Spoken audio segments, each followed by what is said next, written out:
Okay, welcome back to Thrive in the Future. This week, I have Kerry Brown from Strong Roots Resources with me, and we're talking about tips for finding your homestead property.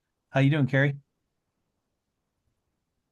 I'm doing Good. good, So thanks. yeah, we're starting to see some folks that with the tough times are looking for land, or they're wanting to add gardens or trees or whatever else. What are you seeing?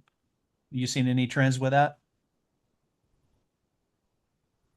Same. Yeah. I'm talking to folks just about every day in one form or another, forums, phone calls, emails. We're continuing to have a very steady attendance to the homesteading festivals and gatherings large and small. So it's definitely out there in the public consciousness. And I was even noticing I'm gonna have a brain fart on the name of the podcast that I was listening to the other day, but it's a podcast that has nothing to do with Mhm. homesteading. It's more of about like psychology and consciousness and things of that nature. And these two ladies were saying, "Hey, you need to start storing food, storing water, storing extra Wow. medication, learning more skills." And this was something that had never come up on this show before. So that was an interesting data point. Yeah, definitely. Yeah, I had one of the other podcasts I follow um, said he just did a consult with a lady that um, wanted to get her gardens going so that she could handle the family coming out in a shit it's a van situation. I'm Yeah. like, well, hope you've been gardening up to this point because it's hard to start from scratch. Yeah, it's a process. It really is. Yep, definitely. So say somebody's looking from scratch, right? What are some of the overall tips you would give to someone if they were starting their search? So when it comes to actually looking for properties, at least in my area, the real estate market, to my eye, still appears to be pretty inflated and pretty Mhm. bonkers and highly competitive. There's still places that are going for above asking price and that sort of thing. Right. So one suggestion is to maybe steer clear or not look only at official listings with the MLS number and that kind of stuff, and talk to people, talk to realtors, or even you can check in with like your financial institutions because there are people who deal with off market properties. And Hmm. I'm not exactly sure how to specify it, but that is a distinction between basically they are dealing with people who are considering listing their properties, like they have opened up a dialogue about that, but they haven't actually gone through the process because they're not ready to be inundated with a million people wanting to come look at their property. Right. So if you're in your area, look around, ask around and find out who deals in off market properties. And that's not the same as these kind of like venture capitalist types that are just trying to they're just cold calling and they're just asking, hey, like we get this question all the time, do you guys want to sell? Sure. Because they want to put a high density subdivision up here. Hmm. So there is that distinction. That one is, I think, a little bit overlooked. Now, I know a lady here locally in East Tennessee. Her name is Marcy Yaden, and I'll provide you with her contact info for you to throw into the show notes. But that's a lot of what she does is working directly with people who are considering selling Hmm. and people who are on the hunt, and they try to make that match. Right. Yeah, it's now to the point where Zillow's useless because stuff is selling before it posts on there. Yeah. Or somebody's dropping like you were saying, they're dropping a cash offer that's above asking price or something like that. So there's still folks out there, probably California people, that that have some sort of cash because they sold their previous place, which makes it difficult if you're trying to do a contingency and sell your place because you're not going to be able to compete with them. So yeah, getting the your network involved, your friends, your neighbors, your whatever, they may have some family members that are getting ready to sell, and you may be able to make a deal without them having to go through all the hoops. Yeah. And in it, along the lines of out of the box thinking, um, now this of course not for everybody, but if you're running into these kind of intentional community type places, and a lot of these are kind of going with a private membership model now, Hmm. um, see what they're like, do your due diligence and all that. But that might be something that works for people. We've got a place not too far from us called Haven Earth, and uh, they are a ministry. There's a certain nonprofit private membership certification that they have. They've got like one other aspect, but they kind of got like this little tripod of details that keep everything above board, keep you out of issues with regulatory authorities and things like that. Sure. And that I've been down there a number of times, and what I notice is that a lot of people who are moving there, so they have multiple uh, yurts, nice yurts, well built yurts on the property. And these are people who maybe were actually considering like a quote unquote retirement village or something of that nature, but they didn't want to be in an HOA and they didn't want to be around people who maybe didn't share their same values. So they've opted for this instead, where they can still get outside and garden, still participate in community, and and kind of feel like their neighbors actually have their back. So that's Right. something else, and that's just a matter of digging around in your local area. Yeah, we're seeing a lot of that. I think that John Bush has something like that down in Texas now, where he bought some land and they're doing that. And then Little Pine Farmer over in Colorado, he's looking for someone to come and hang out on his place.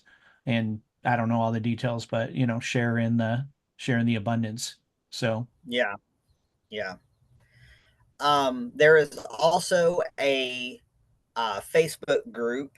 I believe it's titled Homestead Roommates, and hmm, that is another kind of, you know, maybe it's older homesteaders or people who are single or don't have a lot of kids with them, and they basically need help, and it's just a way to connect people, and then you can work out the specific details for your situation. right. So that's another one, and I'm pretty sure that one it covers the U.S. So it's not just necessarily Tennessee specific. Hmm. Um, in terms of doing searches for people who use Telegram, there is a group called the TSP Land Group. That's kind of an offshoot of the Survival Podcast, Right. and people are putting listings in there. So it's kind of just people who are maybe they see a listing in their area and they just copy it over to that group. So it's kind of a conglomeration of things. But I see a lot of stuff pop up in there, and that tends to be a little more of like raw land, undeveloped land. So take that into account. But that's another option. Yeah, definitely. So if someone was looking in, say they've got their area figured out, maybe they're going to start with raw land or whatever, and they come to you, what kind of tips do you have for, making sure one of my main tips is, look around at your neighbors. Are they growing food? Are they growing lawns? Zoom out in Google Earth, whatever, right? We've got a lot of problems here where in Northeast Kansas where we're next to the bluest county in the state, and they're moving out here. It's sort of a California situation. And then we had one lady that was in the newspaper because she was getting towards retirement. I think she had worked for the school system or something like that. Bought land, was gonna go enjoy the sunsets, and then was just incensed that the country was the country. you know. So people Yeah, were firing guns, people riding their ATVs up and down the street. She accidentally figured out afterwards that she's on a dirt road to the quarry, and there was a even a pumpkin patch down the street, and so she was just think of the noise, like the Grinch, right? And yeah, and she went to the county commission and started causing all kinds of problems, and managed to get one of those things shut down. But she was in the newspaper. That's how I saw it. But she calls the sheriff all the time for the gunshots, and during hunting season you could tell when shooting lights starts because you start hearing the gunshots because people are practicing, and that just infuriated her. And it's like, hey, you moved out to the country, but she did not want to live in the country, I guess. Yeah. So Um, you have to be willing to understand how much control of things that you're willing to relinquish in terms of neighbors and all that. right. Uh, that's just part of that part of reality.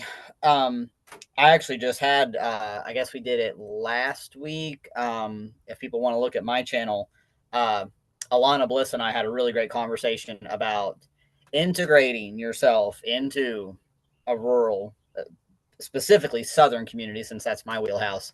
Mm-hmm. And her experience in doing that as somebody who has lived all over and is not native to the South, Hmm. but also as somebody who was, a an American who was also living in Costa Rica. So, uh, yeah, think about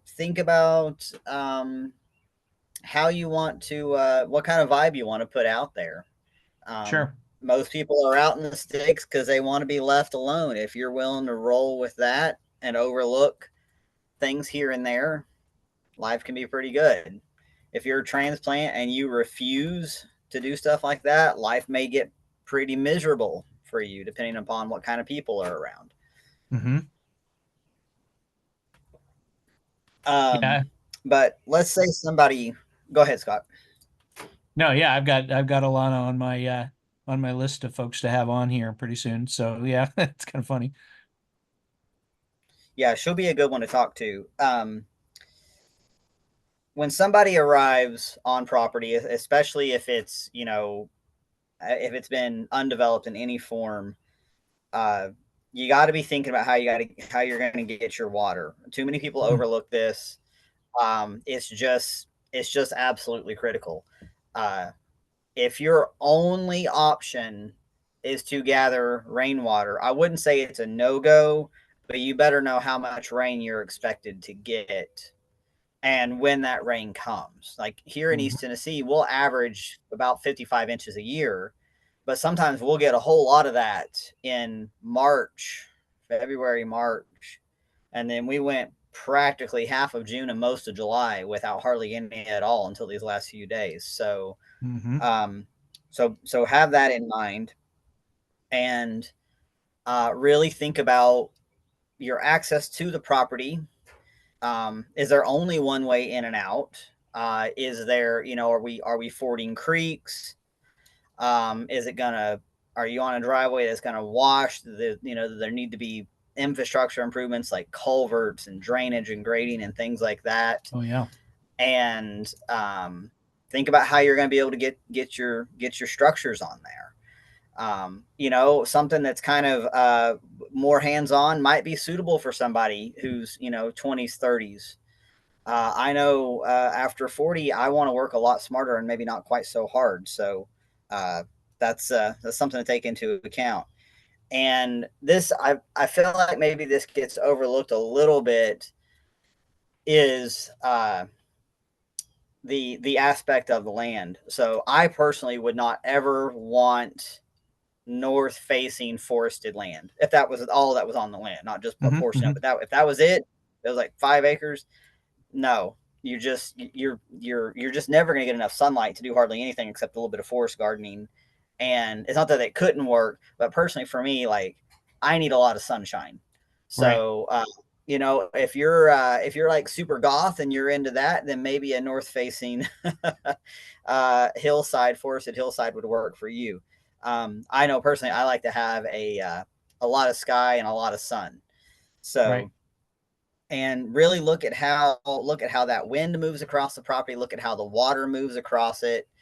Does it go fast? Does it percolate? Does it pool in certain areas? Things of that nature. Does it take all of your gravel and soil with it? Because when we're real excited, when we're in the moment of we're going to find land, we're going to get land, and if you couple that with feeling pressured or like you're in a hurry or that you've just got to take the first thing you can get your hands on, um, you know, you could be getting yourself into some trouble. So try to make sure that you are looking at it as dispassionately as possible. And if you can't do that and be honest with yourself, get somebody else out there, even if it's just a buddy, a friend, somebody local. I don't care, but get somebody out there to look at it with you, who's not going to become emotionally attached to it. Right. Absolutely. Yeah, I really like what you said about the aspect because, we've here in Northeast Kansas, we've had late frost and early blooming the last 3 out of 4 years. And so this year, the pears and the peaches were a loss. Last year, the apples and the chestnuts were a loss. And I had apples on one side of the tree. And everybody I know, like the chestnut farm down the way, had a really, really horrible harvest because it froze off the blossoms. So yeah, those are real important. People don't think about that. I know when I looked at my land, I've got 10 acres here in Northeast Kansas. I looked at it 10 years ago when we moved in. My wife disappeared. She went over looking. The most important thing for her was the barn and the fencing, and the back half of our or back third of our property was woods. So she disappeared into the woods, and the realtor's going, "I'm going to show you the house." And I said, "I don't think she cares about the house. She cares about the barn and the fencing." So she eventually came back, but it was kind of funny.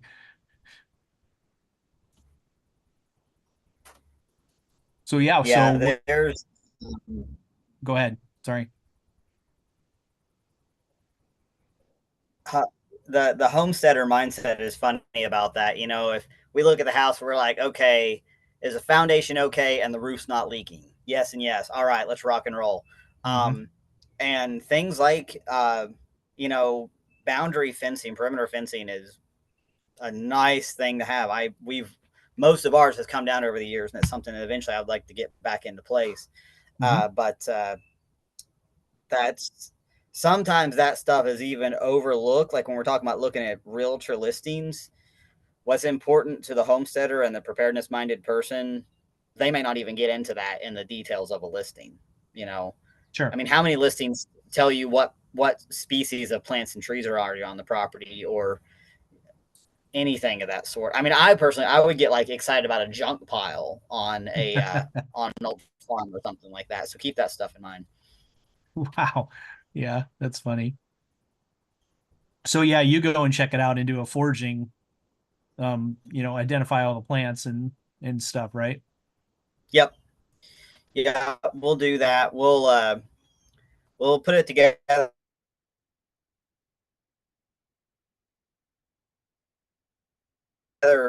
in a document with GS tags, photo tells find it any time of year, and that's something I put together solo, and then once I have it complete, I return to the site and I go over it with the company, with the customer, separate of the rest of the design and consulting aspect, because it's that aspect alone can be pretty detail intensive. Hmm. But I was on a property up in Berea, Kentucky, on Monday, and I wasn't. I mean, I was up there as like kind of like a general site visit and consult, but just walking around, is about 44 acres, all kinds of cool trees up there. Wow. Just kind of like mid succession forest, beautiful stuff. Found the pawpaws. Found various elm, lots of nut trees, lots of locusts, just a lot of really useful trees. And another, when those of us operating from the kind of the homesteading mindset, we are looking for what has multiple uses. So, Hmm. somebody may disparage a mulberry because it drops fruit on the sidewalk. And Yeah. the rest of us are like, I'm so happy to have that tree. So yeah, I mean, get somebody, find somebody local to your area who's knowledgeable on that stuff and have them walk around with you if you're going to a showing or to an open house for a property that's on the market or something like that. Um, and you can get a little bit ahead of the game that way. Hmm. Yeah, definitely. So you also consult for some folks that are in the suburban area, and they want a suburban homestead or whatever else. How does that differ from the more rural homestead? What kind of tips do you have for that?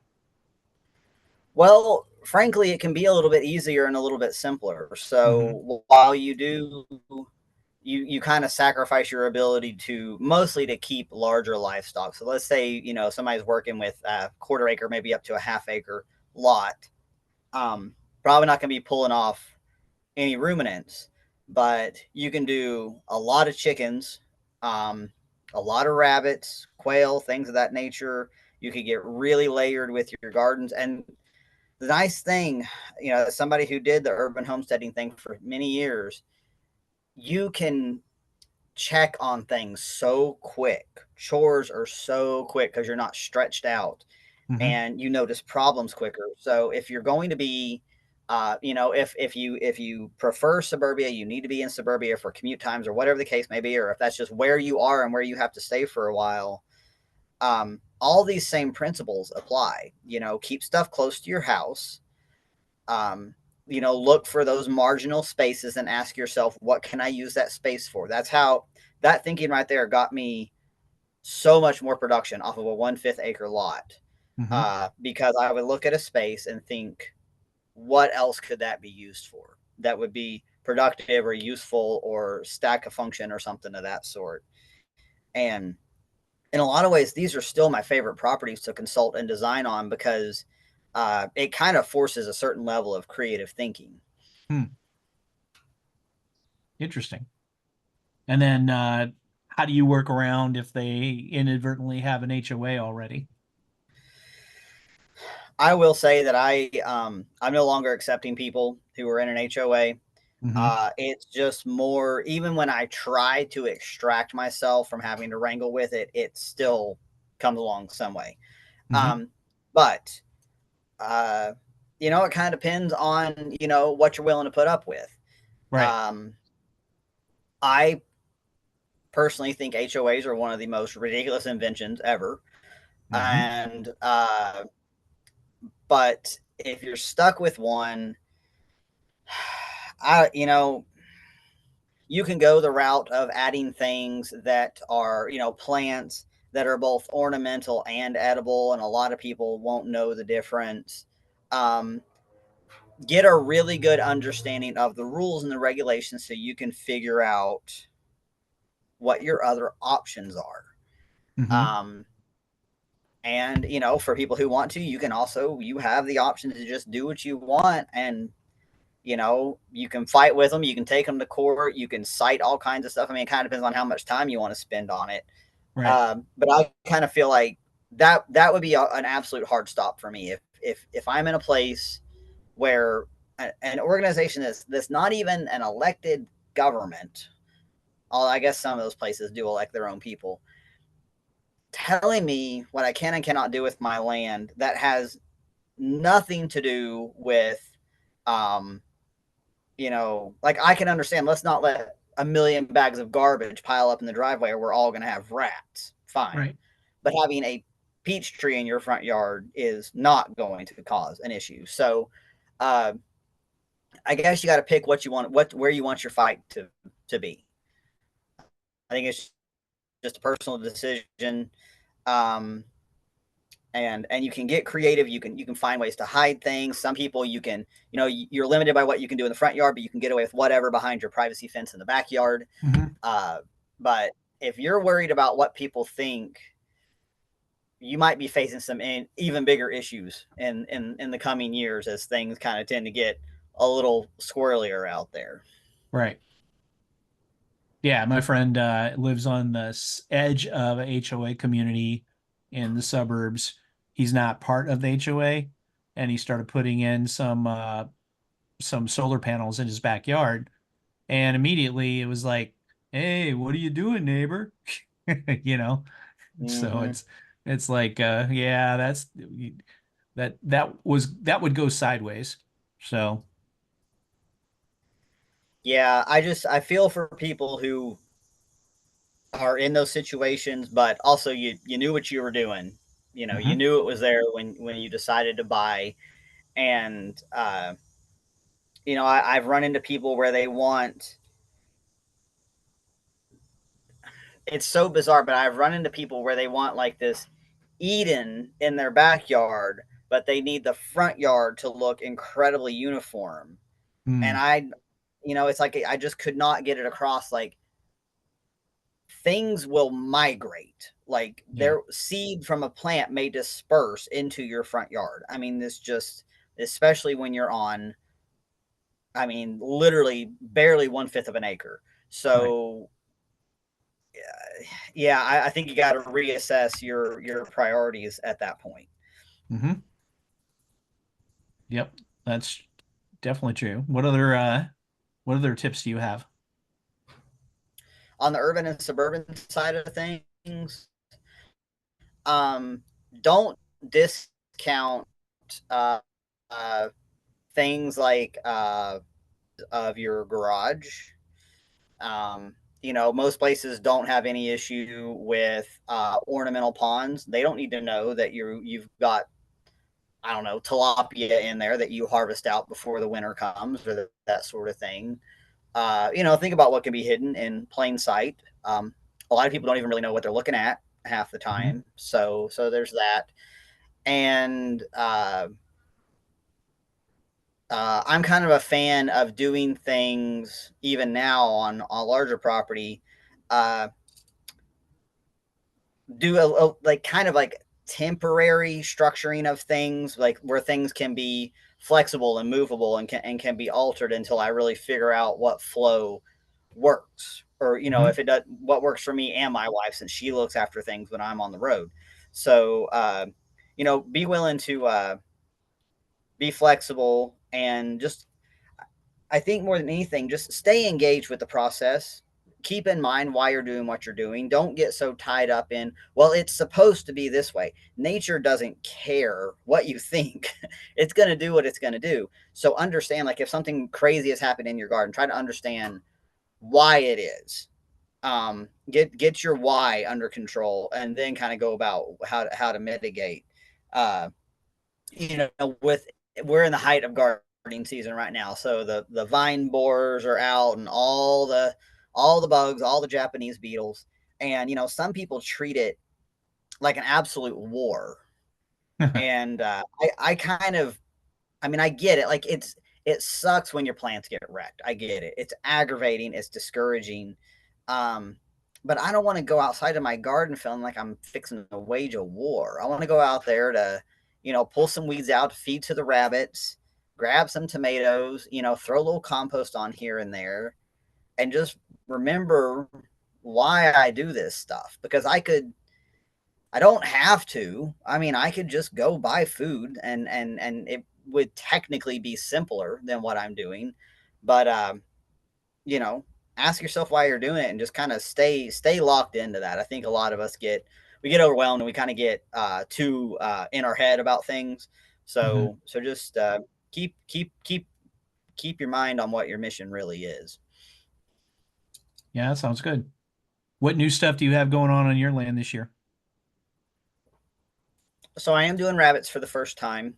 I Hmm. never got to them when we were doing the urban thing, and I have managed to make pretty much every rabbit error. In all fairness, um, I got so they were given to me. I had some customers who needed to offload them due to illness, and they had 15 adult rabbits. And I did not know at the time if any of the females had been bred. So I did get a hutch, so I did have some infrastructure, and I had a couple of extra chicken tractors that I had altered with webbing on the bottom to keep them from Hmm. digging out. So I have places to put them. I did have my infrastructure in place, but within about 3 days of having them, three of the females had kits. So I suddenly had, I mean, they had 8 or 9 apiece, and it was just complete chaos with male rabbits running around and kits getting trampled, and it was tragic and terrible. And so I got them out, got everybody sorted out.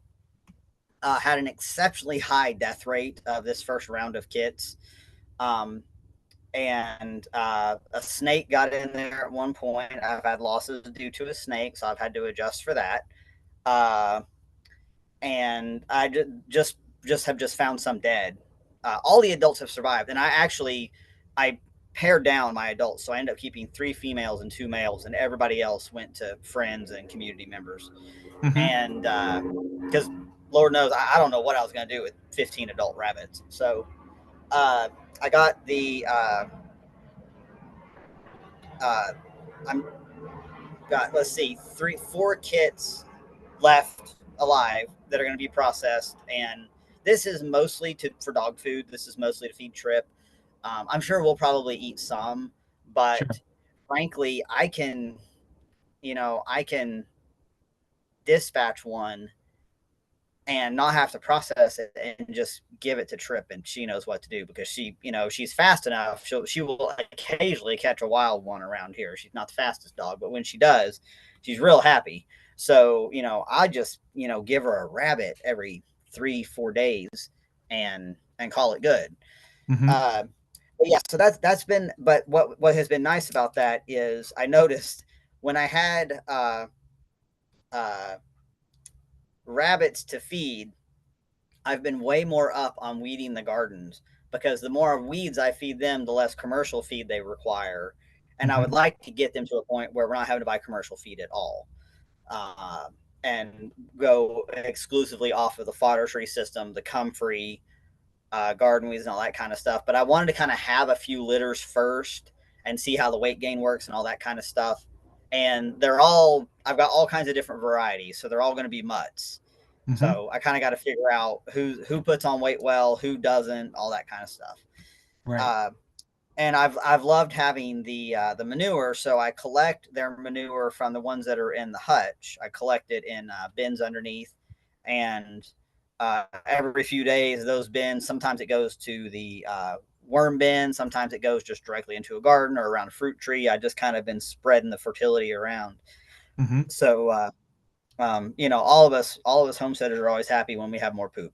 So Hmm. the poop has been nice. Let's see what else. Kind of dialing in managing the sheep. So August will be a year of having these sheep, getting a little more uh, diligent about how they're grazing, like how we're running the paddocks, how long they're in them, trying to get to more where we're moving more frequently. So we're doing smaller paddocks, more frequent moves. I'm trying to get a more consistent impact on the land, and just kind of observe, how the land responds to that. And for the most part, we're pretty much, slow and steady wins the race around here. We are going to do a shed in September. We have, our one of our shortages around here has always been storage space, dry storage space slash workspace. Hmm. So we've got our workshop that also serves as my office, library, woodworking shop for Angel, the gym, and the fridge and the freezers. And of course, the cabin, and that's 400 square feet, and the cabin's 400 square feet. So we're not talking about tons of space here. So we are going to put up a shed in September. We're going to harvest locusts off the land, do locust posts. Wow. We're mostly doing, like reclaimed materials around here. And on the west facing side that's actually going to be the compost catch point. So that's where we're going to be making our compost. It'll be covered, and that will let me disassemble my pallet system right now, which works, but it's kind of unsightly, and you kind of wind up with a lot of bulky stuff, and at some point your pallets start to rot, and you got to pull them out anyhow. So Right. I'll DC that. We'll put the shed in its place. We're probably looking at about, I think we were talking about doing about 16 by 30, and then the other side, so kind of be like A-frame style. The other side that will be protected from the weather will be our firewood storage. Oh, wow. Um, Good. I've just been keeping the firewood in a rack in the high tunnel, which has worked because we don't go through a ton of firewood in a home that small with a tiny wood stove. But Hmm. this will actually let me store way more and be able to stage it where I'll have like a seasoning pile, halfway seasoned pile, ready to rock and roll pile, Yep. and it'll be protected from the way the weather moves across the land. So that'll be Mhm. nice. We got some friends coming out. I've kind of built up a little bit of social capital in a couple of different groups. So we've got friends coming out to help us knock that out over hopefully a day and a half. So looking forward to Wow, doing that's pretty that. good. Good deal. Yeah. So if someone's looking to get some feedback on their land, they're checking it out. How can they contact you? Strongrootsresources at gmail.com. The website's strongrootsresources.com. All the info is on the home page there. I'm based in Knoxville, Tennessee, but I will travel about a 4 hour radius around there to consult with folks, help them set up their processes, all that good stuff. I really like to help people understand what's going on with their land so they kind of have a better footing going forward as to why things work the way they do. That's really what I've made my mission to be. So, yeah, always happy to help folks. Just give me a holler. That's kind of my thing these days. Great. Thanks, Kerry. You're welcome. Thank you for having me on. You bet.